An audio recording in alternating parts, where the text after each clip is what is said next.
Hello, wonderful people of the internet. Today I'd like to talk about my concerns for the Project Diva series linking back to Sega's laziness in development. Now before I continue this video, I would like to first disclaim and say that I am a massive fan of the Project Diva series.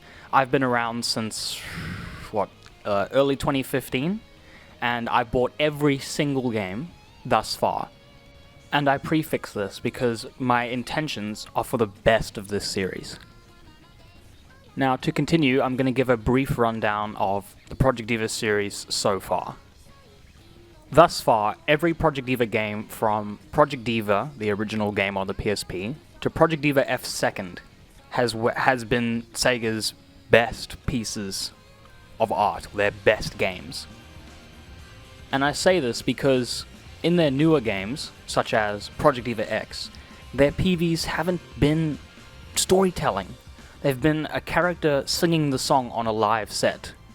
Sega no longer spend their time on the Project Diva series putting actual time into laying down animation, making backgrounds and, maps so that the characters can be in them. They had no longer spending time on telling a story, they just want to show the live aspect of it. And this was seen in Project Diva X's release. But there's a bit of history behind why I believe Sega did this. During 2016, Sega made an announcement to release Project Diva Arcade Future Tone onto the PlayStation 4 and call it Project Diva Future Tone.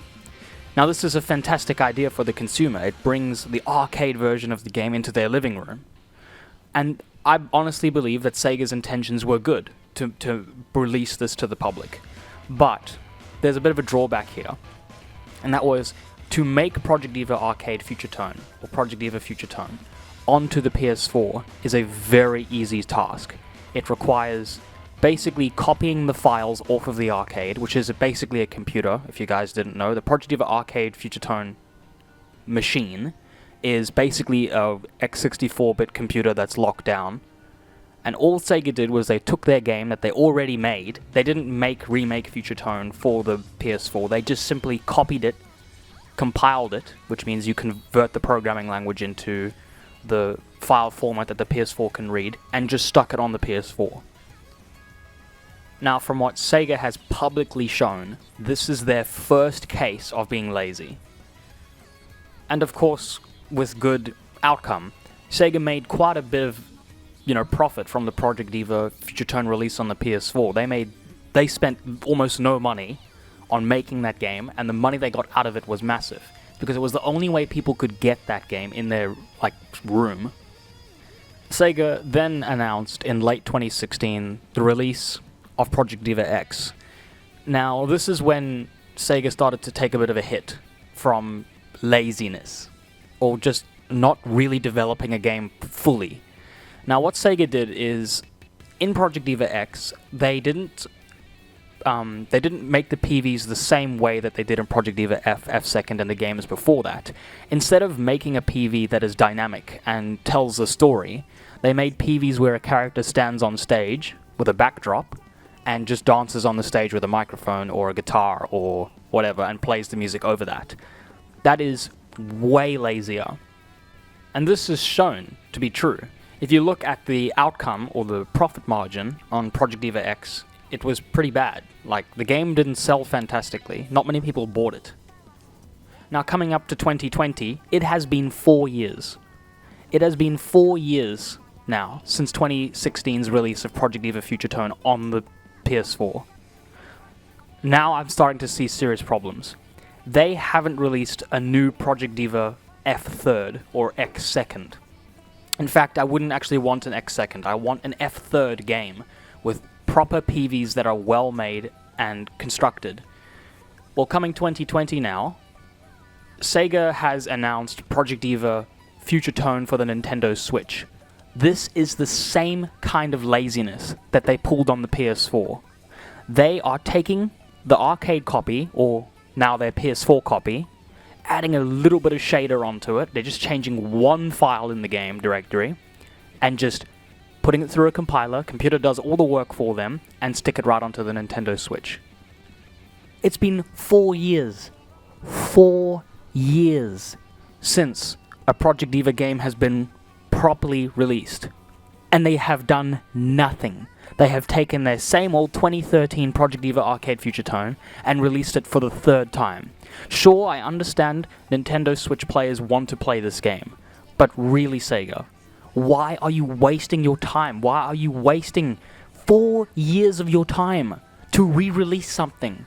Why don't you re-release Project Diva re-release Project Diva Arcade Future Tone on the Nintendo Switch, but at the same time as you're being lazy, be productive. Make something good. Make a new Project Diva game. They say competition is good for the consumer, but there's no competition for Sega right now. Their only competition is between them and their fans aren't giving them competition. What the community for Project Diva really needs right now is for the fans to tell Sega, we want another Project Diva 3rd game. You might not want a Project Diva F 3rd, but it's gonna make your other games that you might also want better quality as well, because Sega are paying more attention to the series as a whole. I've been a part of the Project Diva modding community for a long time. I'm talking early 2015. I've been extracting models from my PlayStation 3, rendering them in MMD on my computer. And I can say right now that Project Diva F and F Second weren't very different, and it wasn't that hard for them to actually make them. I also have a working dump copy of the Project Diva Arcade Future Tone actual game source code, and it runs on my computer. I'm pretty sure that if I was to go to Nintendo and ask them for a software development kit, that I could just copy and drag the leaked source code that I have that runs on my computer. I could just copy, paste it through the compilers and run it straight onto my Nintendo Switch. I can do this. I can port Project Diva Arcade Future Tone in my bedroom if I wanted to, which I don't want to. But my point remains. If I can do it, then so can Sega. Now, to be fair, I do have experience with compiling code for the PlayStation 2 and the PlayStation 3. I actually have my own PlayStation 2 tool, DTL-T10K. If you go look on my channel, I have guides about that. But my point still remains. This needs to be rectified. Sega, please spend more time. Look at songs that had good ratings, not trending, and make PVs, animations, backgrounds, stories, storyboards, and make them a 3rd F game. That's all I have to say for today, and thank you again for watching.